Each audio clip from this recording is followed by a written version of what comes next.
Hi everyone, Amy here, and today I have an easy embossed Miss You card. So let's jump right in. I have this Curving Leaves 3D embossing folder from Altenew. I have a piece of 120-pound accent opaque. I'm just spritzing it with some water. That's cut down to A2 size, US A2 size, 4¼ inches by 5½, and I'm just loading it up in this embossing folder, and I will run it through off screen. Here's a photo of the finished card to show you the direction that we're headed, but it's really super easy, came together in a snap, and as you know, I love my 3D embossing. So I have this crushed olive distress oxide color.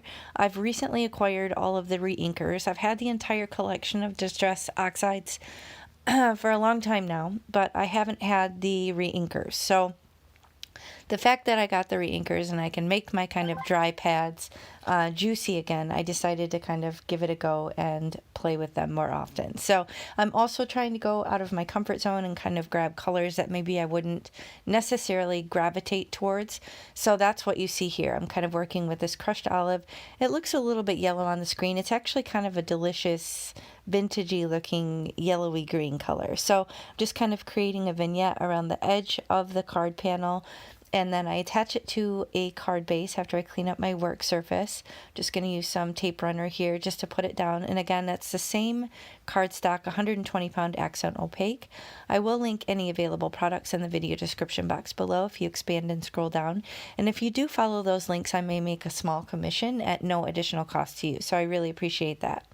Now here I grabbed, I think Rustic Wilderness, because after I initially thought I wanted to use just the one color, but then I thought it was just a little too flat. So I decided to add some of this beautiful Rustic Wilderness green, and then I keep going and of course mess it up.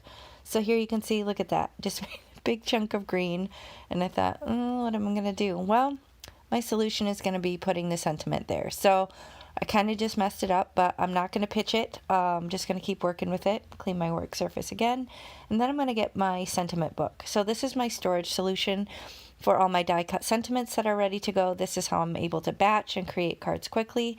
I will link these pockets below, but they're basically just baseball card pocket protector sheets, and I'm just going to use a Fatty McGee die cut here just to kind of cover up my mistake. So I wouldn't want to use a little delicate one here because I really want to cover a good chunk of the panel since I made that mistake. So just flipping through just to make sure I picked the best option, but I really like the black and the white. It really stands off kind of against that colorful and busy background. I'm just going to use my 1-inch foam tape, which I'm getting a little bit low on. I really want Scrapbook to get this back in stock. Look at this. I'm legit struggle bus here. I don't even know what I'm trying to do, but I can't even like cut through the stuff. I'm just struggling all over the place. But anyway, I need more of this foam, so I hope they get it back in stock soon because this is my favorite. It's 1-inch from scrapbook.com. So here I'm just putting little fiddly bits behind this just to give it even support on the card. And I'm just going to remove the backers and slap this down. Like I said, it's no dimension other than the actual die cut. You saw me attach the card panel directly to the card base, so there is some dimension, I guess, from the embossing, but overall this isn't going to sit up too high or cause any issues with shipping. So I kind of get this position where I can cover up the most of my mistake, and then I added some clear resin droplets with some liquid glue, and that's going to finish the card. So super easy, came together in a snap. I was able to use some of my distress oxides, and yeah, there you go.